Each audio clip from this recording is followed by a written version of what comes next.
Hey guys, welcome to Wrench to Drive, Kyosho Fazer Rally Car Edition.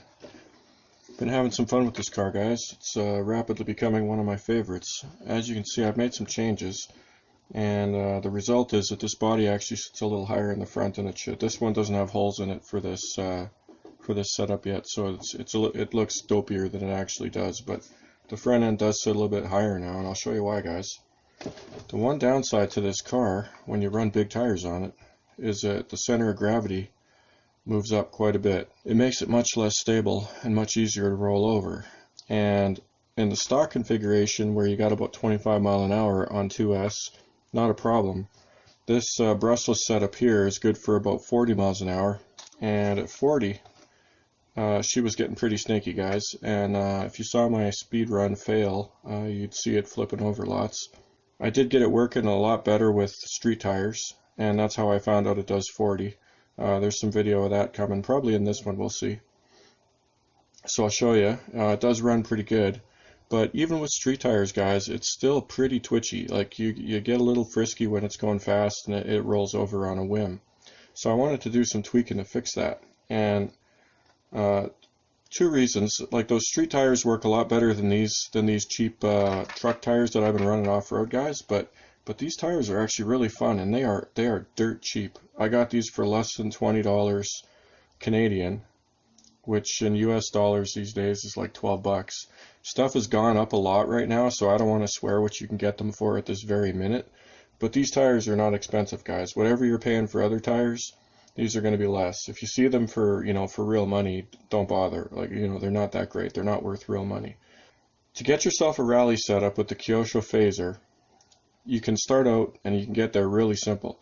Set of tires with wheels, and the only downside, guys, the wheels that came with these tires were terrible. They were made of some kind of ultra cheap, crappy plastic, guys. So you'll want a spare set of touring car wheels. They're just regular 1.9 touring car wheels. So you just need a spare set of those, and then you can glue these tires on there.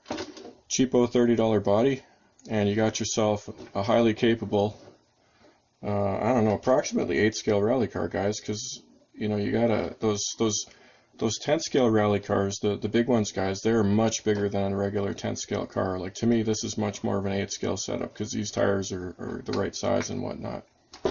So anyways, for tires and a body, you got yourself a really capable car. And the nice thing about it, with that high ground clearance, it's not ideal for driving super fast, but off-road, in grass, in dirt, and gravel, it's really good, guys. It's got that ground clearance is actually to your advantage, as long as you're not trying to go too fast. If you're trying to get more speed out of it, I've got something for you. I made a new setup here. Different steering knuckles different knuckles in the back, and different lower arms in the front.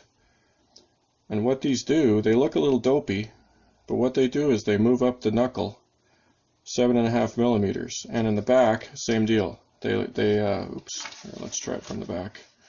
In the back, they raise up that axle position 7.5 millimeters. So the result is, when you go to a buggy tire, or these big tires, these are about 95 millimeter. Buggy tires are typically 90. You're increasing the tire diameter by 30 millimeters. And so the result, if the overall is 30, you're getting 15 millimeters more ride height. Well, what these parts do is they knock your ride height back down 7.5 millimeters, guys. So that gets your center of gravity back closer to the center line of your axles, guys. That's kind of your sweet spot there. That's where you want it to be. Cars handle real good if you get the center of gravity down nice and low. So this gets you way closer to where you want to be, guys. And these are going to be on Thingiverse, so you can print them out and give them a try if you want to. You might have noticed the back ones here are made of a different material than the fronts. The back ones are PLA. They've held up alright. I've actually run these a couple times. The front ones, the top arm's PLA. Oops, the top arm is PLA, guys. But these bottom ones are actually made of TPU. And TPU is that flexible filament. So these are kind of flexible, guys, but they're pretty solid, and that's why I made them this wedge shape. You'll see they're kind of a triangle shape with the thin part here, thick part here. Well, what that means, guys, is that they're much less likely to bend.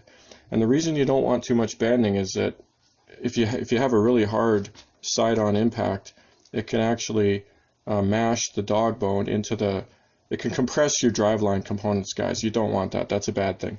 Well, these are pretty solid, guys. I'm not too worried about that.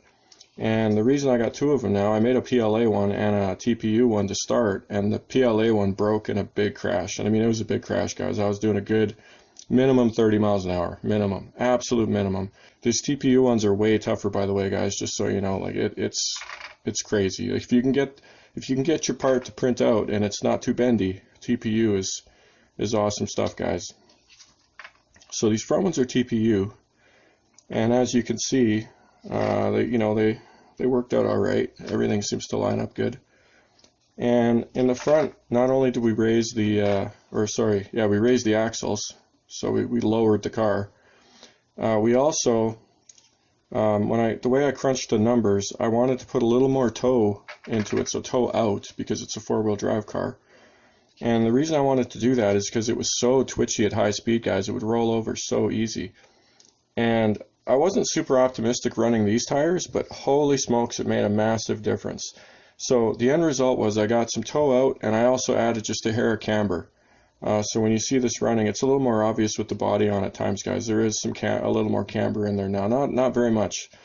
A degree and a half, something like that. Not very much. The bottom line, guys, is now this setup is not ideal either, but you can easily wind this thing up to full speed with these tires on, guys, which were terrible. Like, you could not go fast with these in the stock configuration. Like, not with the brushless setup. 25 mile an hour, no problem.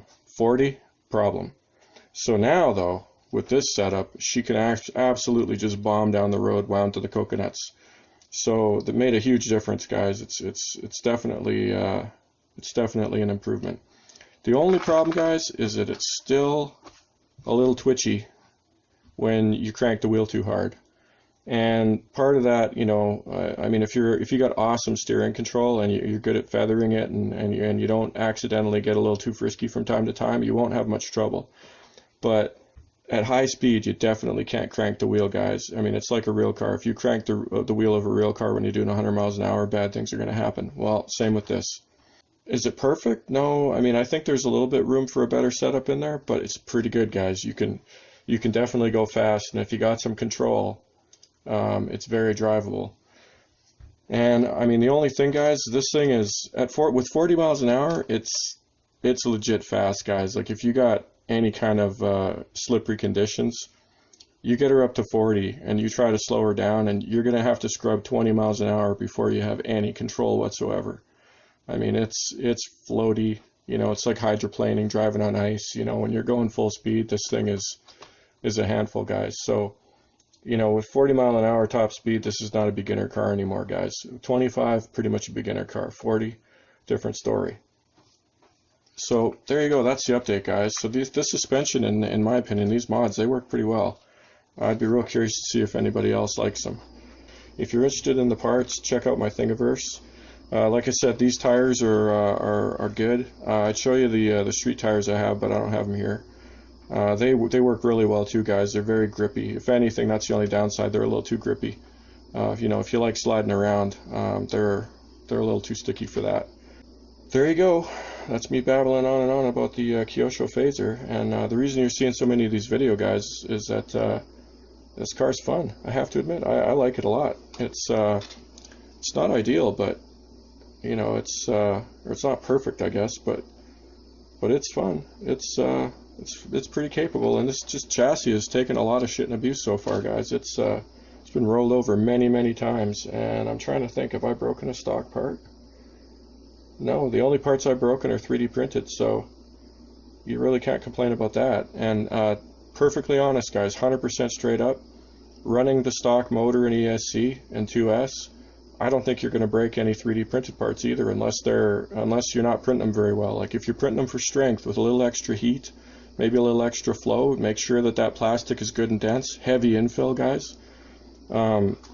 They're holding up pretty well. And I mean, I've got a page with some tips on 3D printing, and you got to print them for strength, guys. And there's it's about tweaking your settings so that you're getting stronger parts. And this notion that you can print parts with this spidery infill and they're going to be as strong as they can possibly be is just total nonsense, guys. You gotta get as close to a solid part as you possibly can if you want them strong. So if you're trying out any of these parts, guys, that's the golden rule, is make sure you're getting them real solid. You know, you want heavy infill, you know, minimum 65%. I usually run you know, more like 90%, 95%, you know, almost solid.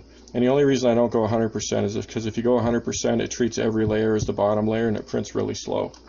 So if you just go like 95%, it's really solid. And the exception is with these TPU parts, because they're real thick like this. I actually did them at about 60 or 65%. I can't quite remember now, but a little bit less. So there is a little bit of airspace in there, but thick walls, guys, 2mm walls and 2mm top and bottom. So this is a real solid part, but there is some thinner material in the middle, just because, you know, this is a thick piece of plastic, as you can see. Like it's pretty beefy, guys, and this TPU is really strong. So I figured, you know, a little bit of air gap in the middle there is not going to be bad. Oh, and actually, for what it's worth, these two are different. The first one I did actually is, I think I did it about 20% infill. So if this one breaks sooner than this one, I'll let you know. And then if it doesn't, then clearly 20% is just fine. So anyways, that's a little bit on printing your parts if you want to use these. And yeah, these back ones, this roll of PLA that I was using doesn't seem to be ideal, but the knuckles have actually held up pretty well.